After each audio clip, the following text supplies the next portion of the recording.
Looks like I'll have another $2,000 a month, which is awesome. Really, really awesome. I'm thinking that I'm back at saving money every month after being in the red for so much uncertainty for so long is cool, to say the least. I'm posting every single day. I just filmed a batch, and for the coming week, I filmed 8 videos, not 7, so that's huge.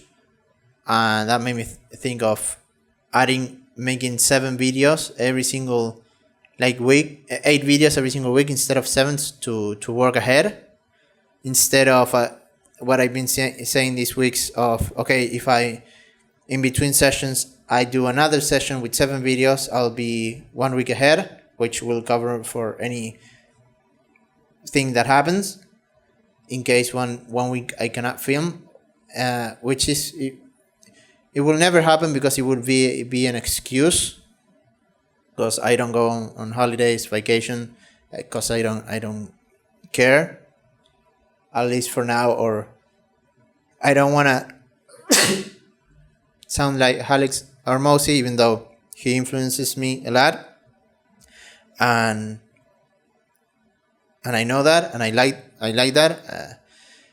I believe in what he says, so I don't mind being influenced by great people. I'm like anything on the internet, you cannot trust 1,000%, but I choose to, and it's doing me well. So, but yeah, I've never, by watching him, I realized that, hey, I don't care that much about vacations as well, because I'm going on a super tangent here, but I had the lack of traveling around the world, and what I always say is that every single part of the world is the same. It's filled with people and all of those people have fears, ambitions, and the same problems, third world problems, first world problems. They are like the same but manifested. It's like the difference is in the manifestation of things, but the root of everything is the same, because we are all humans. So I don't get like FOMO from traveling the world. The only place I would like to see is Japan, because it does look like a completely different world, but it's the same. It's the same thing. They're just different things, material things, and obviously different cultures, but nothing that it's intrinsic to a human. I don't know if that's like a correct expression. So I don't get FOMO from it. I rather like maximize where I'm at, that trying to get things from other places. I don't want to think. It's like thinking externally instead of internally. You have everything you need internally. It's like the same with places. You have everything you need where you're at. You don't need anything outside of where you at, or to be in another place. Maybe I always say this, and I'll continue with my week, that you do have to travel one time on your life to realize that the world is the same everywhere. But you do have to do it, because if someone tells you that, it's hard to believe, and people that travel the world will disagree with what I'm saying. But yeah, it's So that's all to say that I should never miss a week of a session, because I can plan ahead. The things that I'm building, the systems that I'm building for my work, for my life, I want them to be non-negotiable, because life is non-negotiable. I don't mind like putting that boundary. Putting that boundary is between the interpersonal relationships. Shout out to the one of the best books I've read, The Courage to be Disliked, that every problem is an interpersonal problem. So being that extreme with systems is like a friction point with the people around you, your partner, family, friends, And yeah, I don't mind like prioritizing building a system in which my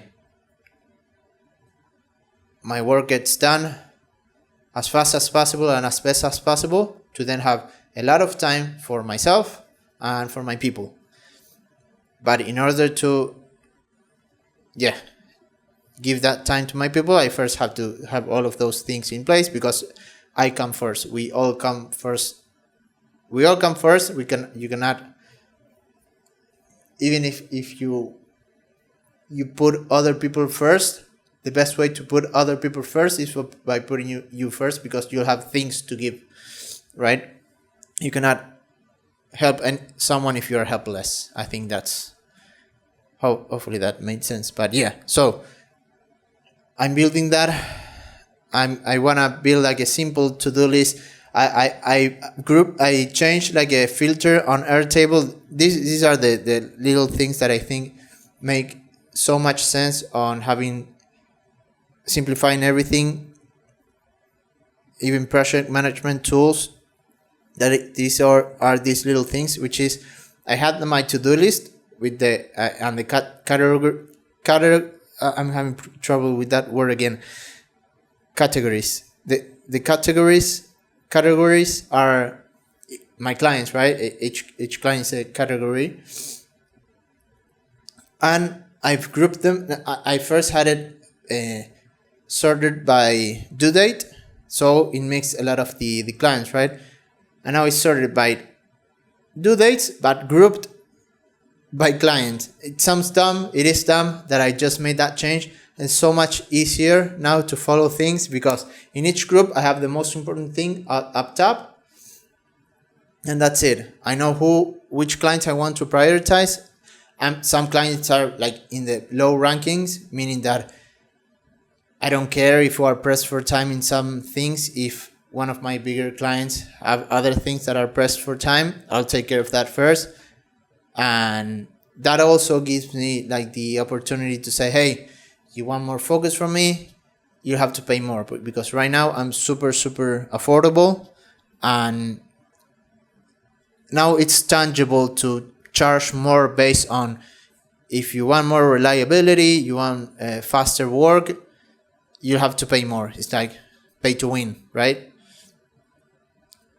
Even though I might be doing work that they could have for less, it's like, with me, you have that work done with 100% reliability and all the preference that they might have, that other editors will have like the same criteria. And if they don't have that, it's probably because they are beginners, so they probably won't do a great enough job. Even though if it's simple, it's a simple job, simple edits, I don't do anything crazy, but it will the same thing will happen. That editor, if it does that good of a job of affordably, will get other clients, and the same thing will happen. They'll put the worst clients below, and they'll raise their prices and so on. So even though charging more is almost always the right thing to do, even though it feels so hard to like raise prices and stuff, by them being dictated by supply and demand, makes it a whole lot easier. That's how I raised my prices to $50 an hour when I first started on Upwork. I was like saturated with work, and I told all of my clients, hey, or at least the ones that I didn't care, to raise my prices, and most of them say yes. So I didn't have any choice but to increase to my bigger clients that I was more scared to ask for a raise. Which, funnily enough, I remember that it was a huge deal for me asking for a raise from 20 to 30 to this big client that paid me a lot through the last years that I lost, and then all hell broke loose. But I remember being so scared of asking from 20 to 30, but when I asked from 30 to 50, Obviously, I was scared, but way less scared than when I did it from 20 to 30, which is crazy, right? And they said yes to that. So yeah. Anyways, the everything is settling. That's the word that it was tough for me to think about last video. Everything is settling in my clients. I'll make more than $2,000 this month, I think, for sure, which is awesome. Making more than about $2,000 a month is huge for me right now for the next months. Hopefully it stays that way. In the meantime, I'm posting, trying to build more demand for myself. If I did, because I have one of the clients that I just settled a lot and started posting right now, which I make $15 videos for. I could ask for a raise to 25, and it could be a no-brainer for them.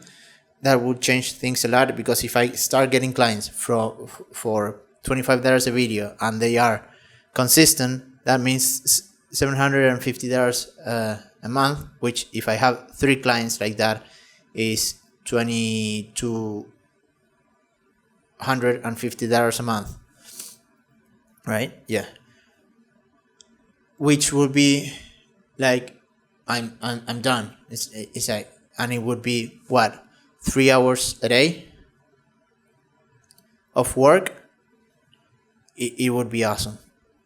Let's call it 4 hour and a half in case it takes me an hour and a half per video, which will be like golden. Now that I'm saying it out loud, that's what I'll aim for. I'll build a base. I'll build a base with my clients, with the YouTube content, all the big client with the $1,100 a month.